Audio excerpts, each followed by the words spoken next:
अब अगले दिन सुबारू की नींद खुलती है और उसके शरीर पर जो घाव थे वो भी एमेलिया ने ठीक कर दिए थे। अब सुबारू अपने कमरे से बाहर आकर मेंशन के अंदर चक्कर लगाने लगता है और उस मेंशन के अंदर बहुत सारे कमरे होते हैं। तो सुबारू सोचता है कि लगता है ये एक गेम है जिसमें उसे सही कमरे को चूज करना है और वो एक कमरे के गेट को खोलता है। उस कमरे के अंदर एक छोटी बच्ची बैठी हुई थी तो सुबारू उसके साथ पंचायतें करने लगता है और इसकी बातें सुनकर उस बच्ची को गुस्सा आ जाता है और वो सुबारू को एक जोरदार झटका देती है जिससे सुबारू बेहोश हो जाता है। अब अगले दिन सुबारू को वापस होश आता है और वो अपने पास में दो ब्यूटीफुल मेट्स को खड़ा हुआ देखता है और उन्हें देखकर वो बहुत ज्यादा खुश हो जाता है जिससे यह दोनों डर जाती है और सुबारू उनके साथ भी अजीबोगरीब बातें करने लगता है जिससे वो मेट तंग आकर एमेलिया को सुबारू की शिकायत करने लगती है। अमेलिया सुबारू को अपने साथ चलने के लिए बोलती है और यह दोनों साथ में पूरा मेंशन घूमते हैं और गार्डन में आ जाते हैं। यहाँ पर सुबारू एक्सरसाइज करने लगता है। वो एमेलिया को बताता है कि हमारे शहर में शरीर को फिट रखने के लिए ऐसी एक्सरसाइज की जाती है। अब पग भी वहाँ पर आ जाता है। पग सुबारू को कहता है कि तुमने एमेलिया की मदद की है इसलिए मैं तुम्हारी कोई भी एक विश पूरी करने के लिए तैयार हूँ। तो सुबारू कहता है कि मैं बस तुम्हारे साथ खेलना चाहता हूँ और सुबारू के साथ खेलकर पग को भी काफी अच्छा लगता है और यह देखकर एमेलिया को भी काफी अच्छा लगता है। तब हम देखते हैं कि ये दोनों मेड वहाँ पर आ जाती है। इस ब्लू वाली का नाम है रैम और पिंक वाली का नाम है राम। वह इन्हें बताती है कि इस महल के मालिक रोजवाल यहाँ पर आ चुके हैं और यह लोग उनसे मिलने के लिए महल के अंदर जाने लगते हैं। और यहाँ पर हम देखते हैं कि इस छोटी बच्ची का नाम जो वेट्रेस है ये सुबारू से लड़ने लगती है पर पग को देखकर काफी खुश हो जाती है। तभी वहाँ पर रोजवाल आ जाते हैं। सुबारू रोजवाल को जोकर समझ लेता है पर रोजवाल को इससे कोई भी फर्क नहीं पड़ता। अब ये लोग आपस में बैठकर खाना खाने लगते हैं। तभी रोजवाल बताता है कि इस किंगडम का कोई भी राजा नहीं है और अभी रॉयल सिलेक्शन चल रहा है और जो भी इसमें पार्टिसिपेट कर रहे हैं उन सभी कैंडिडेट्स को ये पेंडेंट दिया जाता है। और वह यह भी बताते हैं कि ऐसी सिचुएशन में तुम यहाँ पर आए हो इसलिए सभी को उसके ऊपर शक है और एमिलिया भी इसमें पार्टिसिपेट कर रही है और जो भी इस पेंडेंट को खो देगा वो रॉयल सिलेक्शन के लिए डिस्क्वालीफाई हो जाएगा। और तुमने उस पेंडेंट को ढूंढने में एमिलिया की मदद की है तो तुम कोई भी विश मांग सकते हो। तो सुबारू कहता है कि मैं इस मेंशन में काम करना चाहता हूँ। अब खाना खाने के बाद राम सुबारू को इस मेंशन के सारे काम बताने लगती है। तभी हम देखते हैं कि सुबारू एक गेट का दरवाजा खोलता है। वेस्टल उस कमरे के अंदर ही होती है जो सुबारू से वापस तंग आकर उसे हवा में उड़ा देती है पर सुबारू वापस उसी गेट को खोलता है और वो पूरा कमरा गायब होकर टॉयलेट में बदल जाता है। तो राम सुबारू को बताती है कि वेस्टल इस लाइब्रेरी की रक्षा करती है इसलिए वह बार बार लाइब्रेरी को एक कमरे से दूसरे कमरे में शिफ्ट करती रहती है क्योंकि उस लाइब्रेरी के अंदर रोजवाल की मैजिकल बुक्स पड़ी हुई है और अगर कोई उस लाइब्रेरी को ढूंढना चाहता है तो उसे मेंशन के सभी दरवाजों को खोलकर देखना पड़ेगा। पर यहाँ पर हम देखते हैं कि सुबारू थोड़ा आगे चलने के बाद फिर से एक गेट को खोलता है और वह लाइब्रेरी को ढूंढ लेता है। अब राम सुबारू को बहुत सारे काम बताती है और वह सारे काम करने के बाद सुबारू की हालत टाइट हो जाती है और शाम होने के बाद वह चुपचाप बिस्तर पे आकर सो जाता है। अब अगले दिन सुबारू वापस मेंशन के काम करने में लग जाता है लेकिन इस दौरान वो अपनी उंगलियों को कई बार कटवाता है और हाथों को भी खराब कर लेता है जिससे उसके शरीर पर बहुत सारे घाव हो जाते हैं। इधर हम देखते हैं कि रोजवाल राम को सुबारू के ऊपर नजर रखने के लिए बोलता है। राम रोजवाल को बताती है कि उसे अब तक सुबारू में कुछ भी अजीब नहीं लगा है। सुबारू बिल्कुल नॉर्मल लग रहा है पर मैं उसके ऊपर लगातार नजर रखे रखूंगी। इधर सुबारू गार्डन में एमिलिया के साथ बात कर रहा होता है और बात करते करते वो एमिलिया को अपने साथ घूमने चलने के लिए बोलता है। पहले तो एमिलिया मना कर देती है लेकिन सुबारू के बार बार कहने के बाद एमिलिया मान जाती है। एमिलिया सुबारू से कहती है कि तुम जब कल अपना सारा काम खत्म कर लोगे तो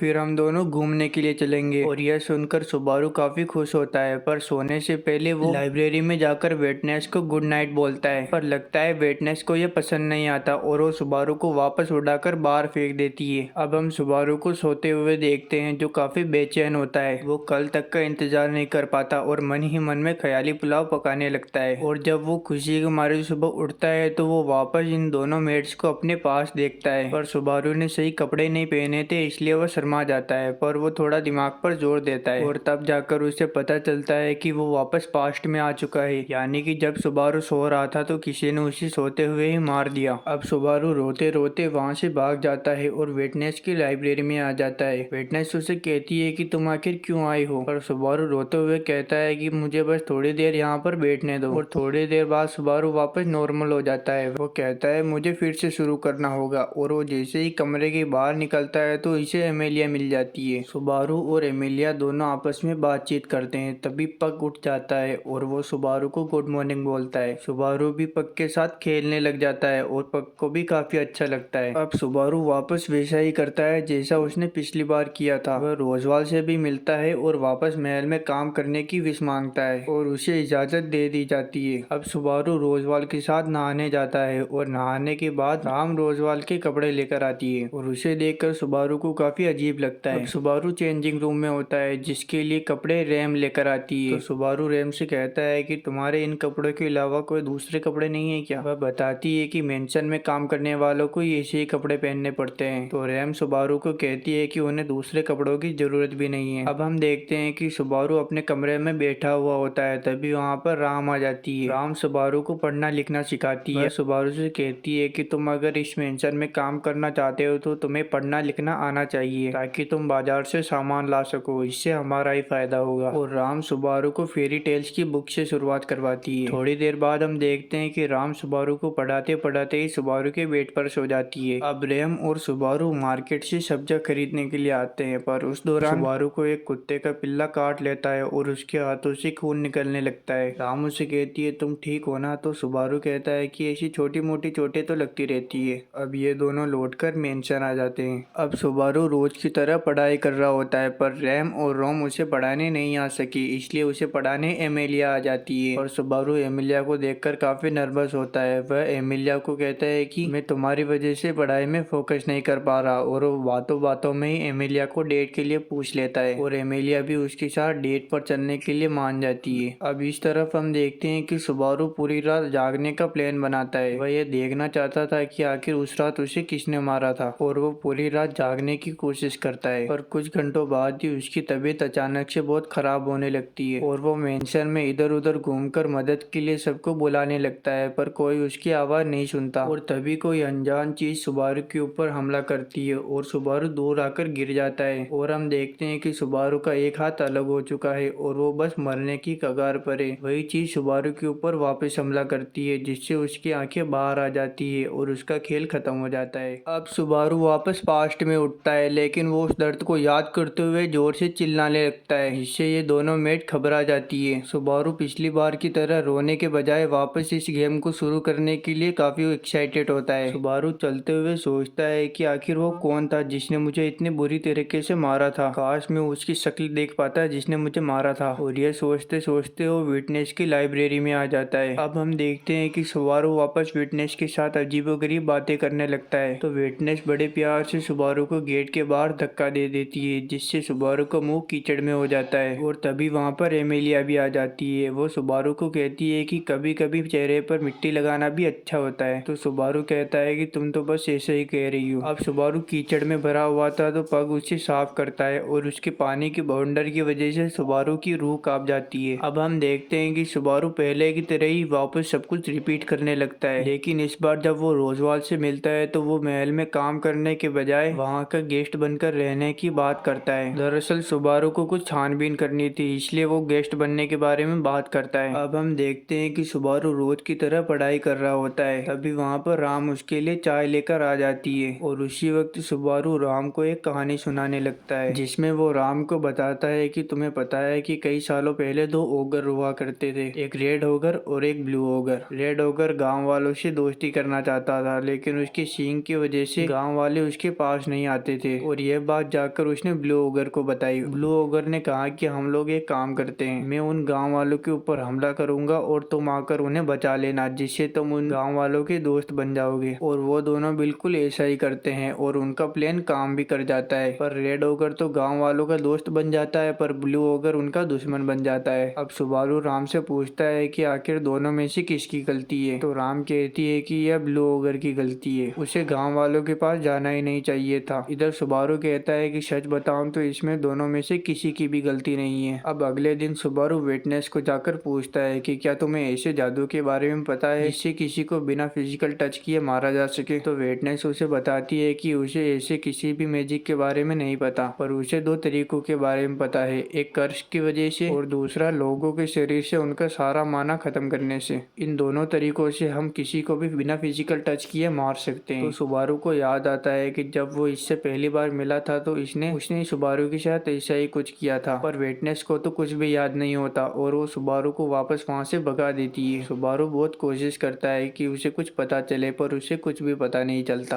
और आखिर में थक हार कर वो महल से जाने का फैसला करता है और वो सबको धन्यवाद बोलकर वहाँ से चला जाता है। लेकिन वो महल से दूर जाने के बजाय महल के पास वाली पहाड़ी के ऊपर आकर बैठ जाता है। वह कहता है कि मैं यहाँ से पूरे महल के ऊपर अच्छे से नजर रख सकूंगा और वो अपने साथ एक महल का चाकू भी लाता है ताकि वो अपने सेल्फ डिफेंस कर सके। अब सुबह से शाम हो जाती है और सुबारू को महल में कोई भी हलचल दिखाई नहीं देती। तभी अचानक से जंगल की तरफ से सुबारू के ऊपर कोई हमला करता है और सुबारू उस पहाड़ से नीचे गिर जाता है, लेकिन उसने एक रस्सी बांधी हुई थी जिससे वो बच जाता है। अब वो उस रस्सी को काट कर वहाँ से जल्द भागने लगता है, पर थोड़ा आगे चलने के बाद एक बड़ी सी दीवार उसके सामने आ जाती है। अब सुबारू उसका सामना करने की कोशिश करता है जो उसे मारना चाहता है और तभी फिर से जंगल से एक लोहे का गोटा उठकर सुबारू के ऊपर लगता है, पर सुबारू इससे बच जाता है और इससे लगी चेन को पकड़ लेता है और उसे बाहर बुलाता है जिसने ये फेंका था। और जब सुबारू उसे देखता है तो सुबारू को पसीना आ जाता है क्योंकि वह